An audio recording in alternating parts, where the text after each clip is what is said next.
तो आपसे ये पूछा जाएगा कि आप क्या, जब आप ऊपर पहुंचेंगे तो आपसे ये पूछा जाएगा कि आपने किया क्या, कितने पुण्य किए, कितने पाप किए। पुण्य किए तो जाओ स्वर्ग में, पाप किए तो जाओ नरक में। तो ऊपर जाने की भी थोड़ी तैयारियां करो। आइए हम छोटे से प्रसंग के माध्यम से आपको समझाते हैं। एक बार एक सेठ जी थे, उनके गांव में एक संत आए। वे संत के पास जाते हैं और संत से पूछते हैं कि आपके अंदर इतनी एकाग्रता कैसे है, भगवान को मनाने के काम करने में हो। मेरे अंदर तो ऐसी एकाग्रता नहीं है, मैं ज्यादा देर तक पूजा पाठ कर ही नहीं पाता, हर किसी से झगड़ा होता रहता है। तो आपकी एकाग्रता का राज क्या है? सेठ जी ने संत से पूछा, आपकी एकाग्रता का राज क्या है? आपके अंदर अच्छाई है, प्रेम है, इसका राज क्या है? तो संत ने सोचा, जाने कितनों से इस इंसान ने यही सवाल किया होगा, सबने अपना अपना जवाब दिया होगा। कुछ दिन तो ये जवाब को याद रखता होगा, मानता होगा, फिर भूल जाता होगा। तो मैं भी कहूंगा कुछ, मैं भी इसे इसका उत्तर दूंगा तो ये कुछ दिन याद रखेगा, फिर भूल जाएगा। तो संत ने सोचा इसे कुछ करके दिखाते हैं। संत ने कहा, चलो अपना हाथ दिखाओ, मुझे भविष्य देखना भी आता है। तो सेठ जी ने अपना हाथ दिखाया, कहा हाथ तो बाद में देख लेना, पहले मेरे प्रश्न का उत्तर तो दीजिए। संत ने कहा, प्रश्न का उत्तर बाद में, पहले अपना हाथ दिखाओ। और संत जी ने जब सेठ जी का हाथ देखा तो संत जी बताए कि तुम सिर्फ 10 दिन के ही मेहमान हो। बोले क्या? संत जी बोले, हाँ, तुम्हारे तो बस 10 दिन ही बचे हैं। अब 10 दिन में क्या होगा, क्या नहीं होगा, क्या करना, क्या नहीं करना, ये सब तुम्हारे ऊपर है। अब तुम ही जानो क्या करोगे, तुम ही देख लो। सेठ जी दौड़े दौड़े गए घर। 1 दिन, 2 दिन, 3 दिन, ऐसे करते करते पूरे 15 दिन बीत गए। अब 15 दिन बाद वह सेठ सेठ जी फिर वापस आते हैं संत जी के पास। आपने तो कहा था 10 दिन में मेरी मृत्यु हो जाएगी, परंतु यहाँ तो 15 दिन निकल गए, मुझे तो कुछ भी नहीं हुआ। सेठ जी ने कहा, तुमने इस 15 दिन में किया क्या? तो कहते हैं, मैंने सबसे माफी मांगी, बहुत सारे दान पुण्य किए, मैं रोज भगवान के पास जाके बैठता, अपने मन की बात बताता, रोज उनकी पूजा पाठ करता। बोले अच्छा, तुम्हारा तो मन ही नहीं लगता था पूजा पाठ में। तो सेठ जी कहते हैं, जिसकी मृत्यु सामने हो उसको पता रहेगा कि 10 दिन बाद उसकी मृत्यु हो जाएगी, भला उसका मन कैसे नहीं लगेगा भगवान में, कैसे वह व्यक्ति पूजा पाठ नहीं करेगा। तो संत ने कहा, मेरी एकाग्रता का राज यही है, मैं अपनी मृत्यु को याद रखता हूँ, क्योंकि किसी को नहीं पता कि मृत्यु कब आ जाएगी। तो मैं अपनी मृत्यु को याद रखता हूँ, इसीलिए मेरा मन इतना एकाग्र रहता है, मैं हमेशा प्रभु की भक्ति में लीन रहता हूँ। तो ये याद मुझे कई अच्छे काम करवाते हैं, इसलिए लोग बुढ़ापे में अच्छा काम करते हैं ना, क्योंकि उन्हें पता रहता है कि बुढ़ापे के बाद तो मृत्यु ही निकट है। इसलिए बुढ़ापा आता है तो प्रभु के भजन मालाओं का जाप करना शुरू कर देते हैं, दिन भर भगवान का नाम जपते रहते हैं। इसलिए जब समय मिले तो अच्छा काम करो, जब समय मिले तो भगवान का नाम लो, समय मिले तो आपको जो चीजें अच्छी लगती है आप वो करो। संसार में रहो लेकिन इसके लिए मना नहीं है, परिवार में रहो, संसार में रहो, क्योंकि भगवान तो स्वयं भी गृहस्थ में आए थे और भगवान के इतने सारे भक्त हैं, वो सब भी गृहस्थ में थे। ऐसा नहीं है कि भगवान से जुड़ने के लिए, भगवान की भक्ति करने से ही, वैराग्य ले लेना ही भगवान की मतलब भगवान से जुड़ना होता है, ऐसा नहीं है। हर चीज करो, संसार में रहो, सारे कार्य करो, परंतु भगवान को याद रखो। तो आप गृहस्थ में रहकर व्यापार करके भी, पैसा कमा करके भी भगवान को मना सकते हो। अब पूछते हैं, गृहस्थ का पालन करना तो होता है, तो बच्चे आगे बढ़ेंगे कैसे, पढ़ेंगे कैसे, जीवन यापन करेंगे कैसे? तो संत जी बताते हैं ये सब काम को करते हुए आपको भगवान की भक्ति भी करनी पड़ेगी, लेकिन साथ साथ भगवान को भी अपने साथ रखना है। इसलिए अपनी मृत्यु को हमेशा याद रखिए। कैसे याद रखें? तो वही कह रहे हैं सूत जी कि आयु निश्चित है, इस छोटी सी आयु में कोई कल्याण कर सकता है तो वो है श्रीमद् भागवत कथा। अब भागवत स्वरूपी कथा है, भागवत स्वरूपी कथा है, इसको सुनना भी इतना आसान नहीं है।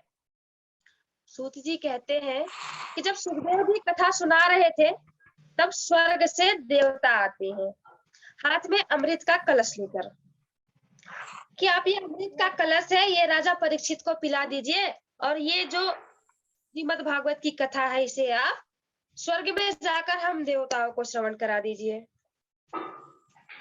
तब सुखदेव जी ने कहा, कहाँ ये कोहिनूर रूपी हीरा और कहाँ ये श्रीमद् भागवत कथा कांच रूपी टुकड़ा, दोनों का कोई मेल नहीं हो रहा। तो ब्रह्मा जी को यह बात थोड़ी सी अटपटी लगी। अब ब्रह्मा जी ने परीक्षा लेने के लिए रख दिए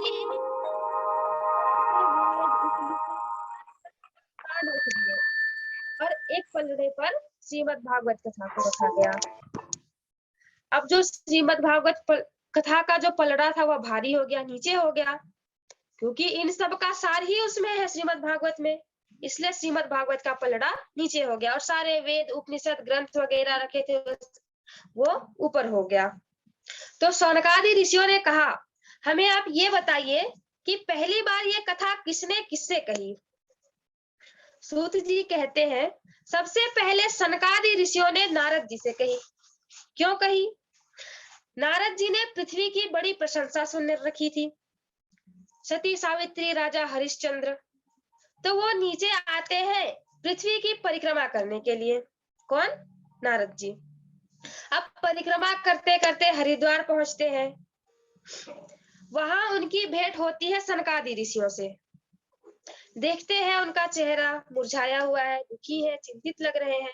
सनकादि ऋषियों ने कहा, जो हर वक्त भगवान का नाम लेता है, हर वक्त प्रभु की भक्ति में डूबा रहता है, हर वक्त श्रीमन नारायण नारायण करते रहता है, आज उनका चेहरा ऐसे मूर्छित क्यों लग रहा है?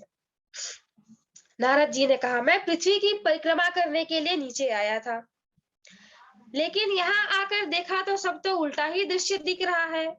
यहाँ तो घर घर कलह हो रहा है, भाई भाई से लड़ रहा है, बच्चे माँ बाप को घर से निकाल रहे हैं। ये सब देखते देखते मैं वृंदावन यमुना नदी के तट पर गया, तो वहां पर एक बड़ा सा सिंहासन रखा था, उसमें एक बहुत सुंदर देवी स्वरूपा स्त्री बैठी थी, परंतु वह रोदन कर रही थी, रो रही थी। उसके पास दो वृद्ध पुरुष पड़े हुए थे, लेटे हुए थे।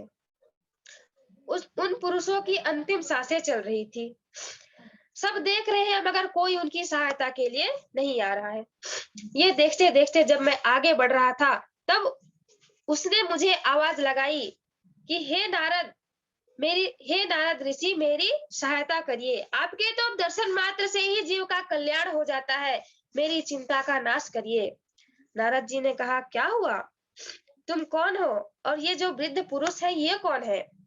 और जब मैंने जवाब सुना, जवाब क्या था कि स्त्री कहती है कि मेरा नाम भक्ति है और ये दोनों मेरे पुत्र हैं, ज्ञान और वैराग्य।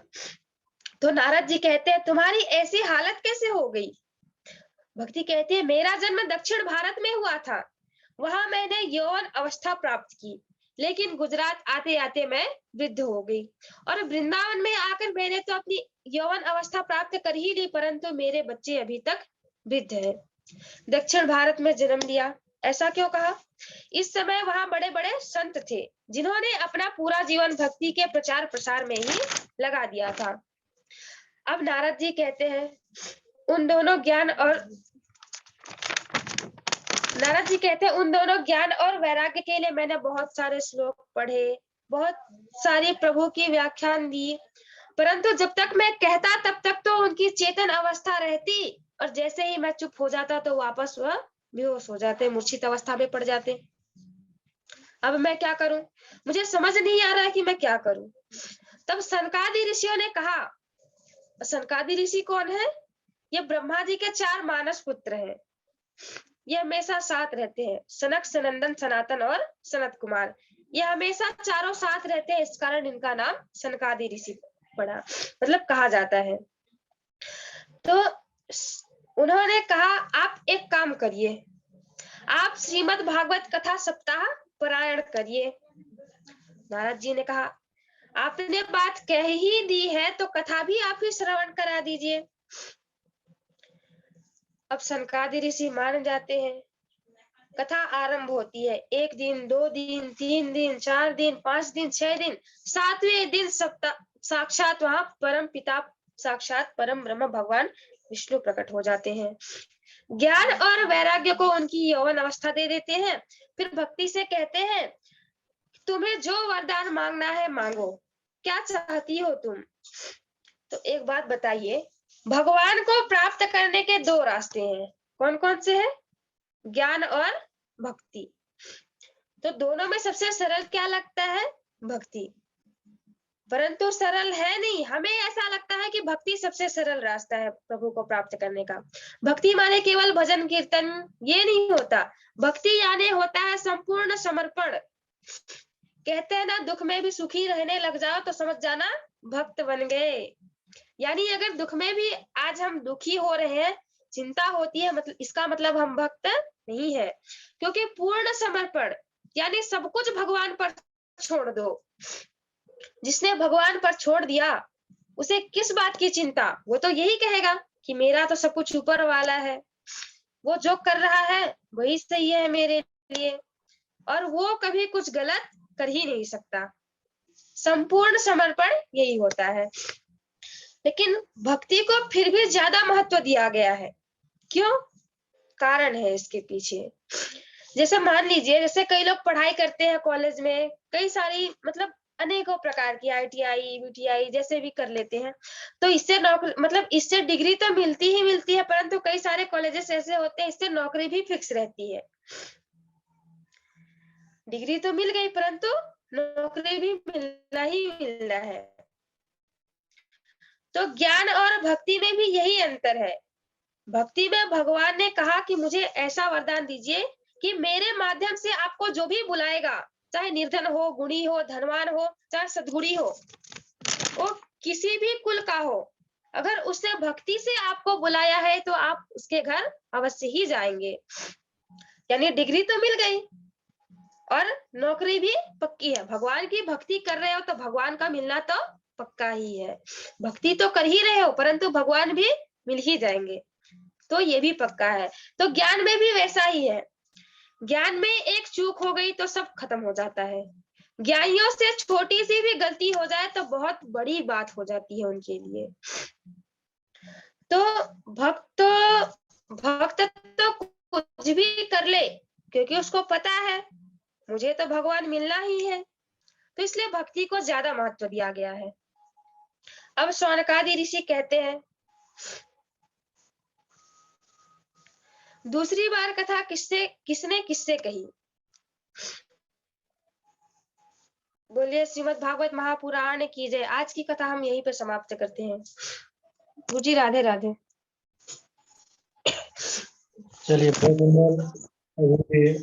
पायल किशोरी बहुत बढ़िया ही वक्तव्य कर रही थी। इनकी तैयारी बहुत बढ़िया रहती है और बहुत दिनों बाद इनका वक्तव्य हुआ है। फिर भी इनकी तैयारी अच्छा, काफी दिनों से गैप भी था, ये जुड़ भी नहीं पा रही थी, लेकिन आज इनका जुड़ना हुआ और आज ही वक्तव्य हुआ और बहुत बढ़िया हुआ। यह दर्शाता है इनकी तैयारी कैसी है। तो बहुत बहुत आपको साधुवाद। भगवत कृपा हमेशा आपके ऊपर बनी रहे। भगवान राधा माधव की कृपा से ऐसे ही आप तैयार करके विधिवत रूप से सबको सुनाते रहे, सभी बड़े प्रसन्न हैं।